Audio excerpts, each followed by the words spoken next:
When your Dell Inspiron 16 turns on but won't load Windows, this tutorial shows you how to troubleshoot the issue from start to finish. We will repair startup files, restore the operating system, and resolve common boot problems. A lot of errors pertain to this problem, and we're going to go ahead and jump into what should hopefully be a pretty straightforward process, guys. And we're going to go ahead and jump right into it. First thing I'd recommend doing would be to actually go ahead and boot to the troubleshooting utility on Windows 11. So if you do a hard power off 3 times in a row, Windows should automatically attempt to launch the startup repair utility. And if it doesn't find anything, it will give you the option to select advanced settings, in which case it will take you to a screen that looks like this. Now, if it does not take you to a screen that looks like this, or you're unable to get to that, you can also download the Windows 10 Media Creation Utility, or Windows 11. They probably will make a creation utility for Windows 11 at some point. And it doesn't really matter, you can actually run the Windows 10 utility on Windows 11 as far as I'm aware. And you should be able to run the troubleshooting utilities built in within it. So you just would go ahead and download it to an ISO file and then burn it to a DVD or USB. It'd have to be about 4 gigabytes or more. It couldn't be a small USB flash drive, and it couldn't be a CD. It'd have to be a DVD. And then you'd boot your computer from it. So depending on the computer manufacturer, you'd have to tap a different key on your keyboard in order to launch that menu, in order to select what boot drive you want to go off of. So it could be anything between the escape key, F2, F8, F12, for example. And those are the function keys on the top of your keyboard. So you may have to just do a little bit of trial and error. Shouldn't take you more than a couple minutes. Googling it would probably be best before you even begin. But anyway, we're ready to go ahead and jump right into it. So we're on the choose an option page. So these will look very similar whether you're booting from it directly within Windows itself, or if you're plugged in a USB flash drive with the media creation utility installed and you selected the recovery option. So when you are setting up your Windows 11 installation or Windows 10, depending on the drive you're using, there should be an option to repair your computer in the bottom left corner of the dialog window, one of the first screens that comes up. You go ahead and select that, and then it would take you to a troubleshooting screen like you see here. And you want to go ahead and select troubleshoot, reset your PC, or see advanced options. And then there are going to be a whole bunch of options in here that we're going to explore in today's video. The first one, we're going to actually go underneath advanced options and then select startup repair, fix problems that keep Windows from loading. So go ahead and select that first.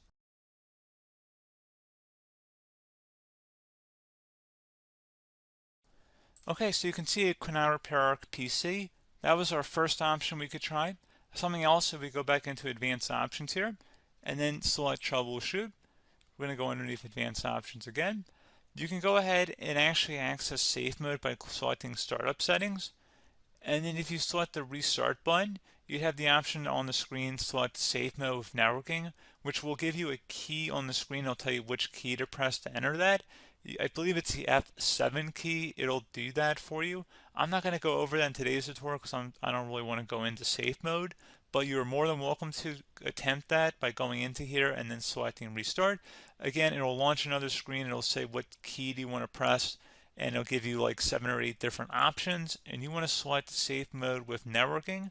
There's also an option for a command prompt too, but that's going to be something we're going to cover later in this video, and we don't even have to go through that in order to access it. So that's why I'm not going to really push for that, because unless you know exactly what's causing the problem, you probably don't need to go into safe mode.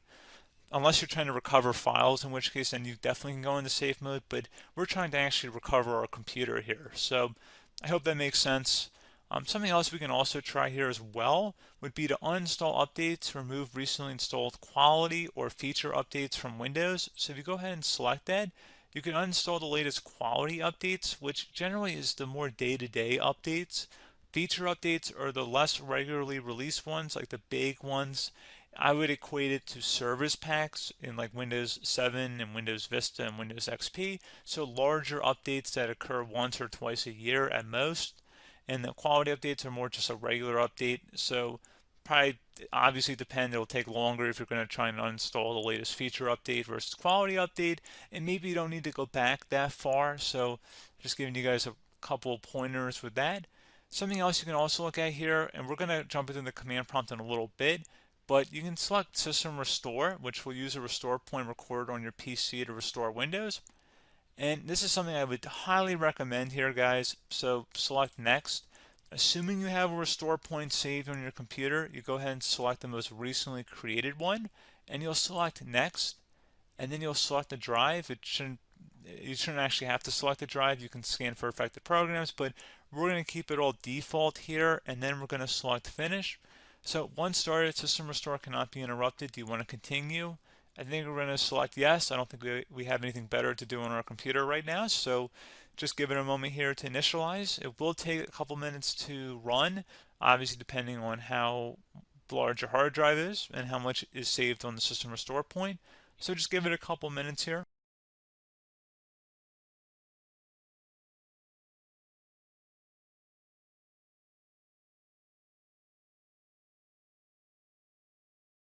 Okay, so you can see the system has been restored successfully. We're going to go over a couple different methods in addition to that if that did not work. So I'm just going to pause the video and we're going to start back on the recovery screen that we started with. Okay, so a couple other things we can try here too. If you go back into troubleshoot, you can select reset your PC while you choose to keep or remove your personal files and then reinstalls Windows. You can select to keep my files, which will remove apps and settings but keeps your personal files. You can also select remove everything, which will remove all of your personal files, apps, and settings. So this is more of a factory reset, the second option here.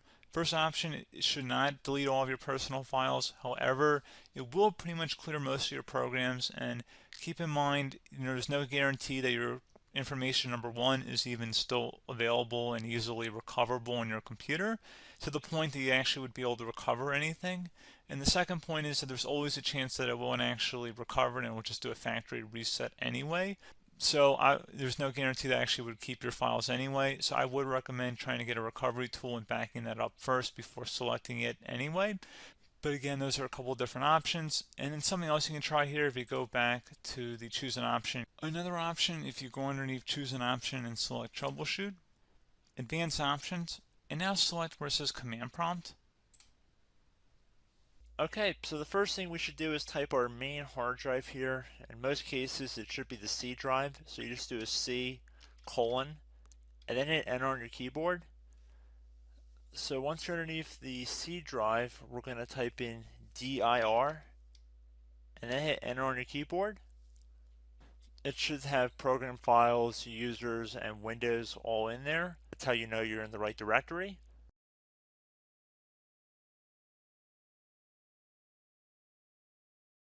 In some cases, it might be the D drive as well, so just keep that in mind.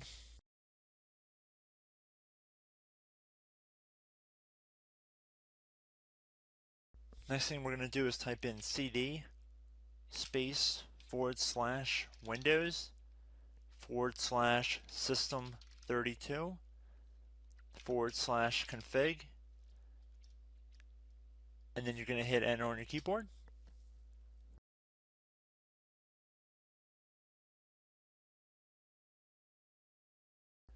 So now you're going to type md space backup. If you've seen other tutorials, it might also say to put down md backup. That's because the backup name is pretty common when you want to back something up. So you can name this whatever you want, doesn't have to be backup. So if you've already made a backup folder in the past, you could do backup 1, for example. So once you're done setting the name you want the backup to be called, hit enter on your keyboard again.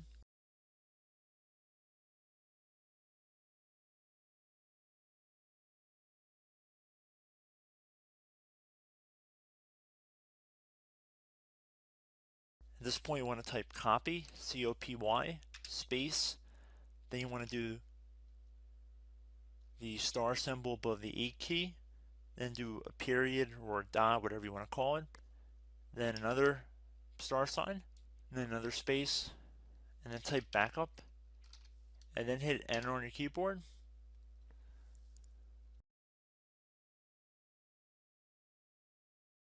Now you want to type cd reg back, REGBACK, and then hit enter on your keyboard. So now that we are under the reg back, so now you want to type dir again, and then hit enter.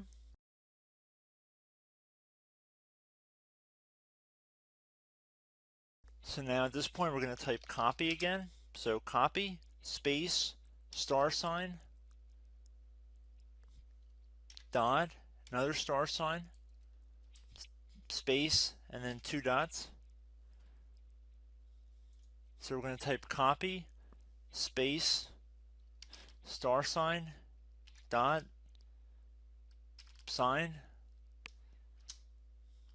star sign, dot, dot, and then hit enter on your keyboard again. So for overwrite, you want to overwrite all. So type A on your keyboard, so capital A, and then hit enter on your keyboard.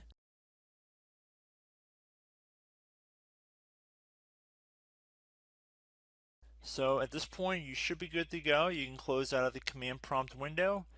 And if you accidentally continue to Windows 10, you should be all set. So I hope one of these 3 or 4 different methods we went through in this tutorial helped you guys out. Again, I'm not sure if you guys heard me earlier, but try to go back into your safe mode if possible and uninstall any programs you know might be conflicting with the Windows startup if you can get into safe mode. So just keep that in mind. Something very simple like that could be blocking up everything. So again, I hope this tutorial helped you guys out, and I will catch you in the next tutorial. Goodbye.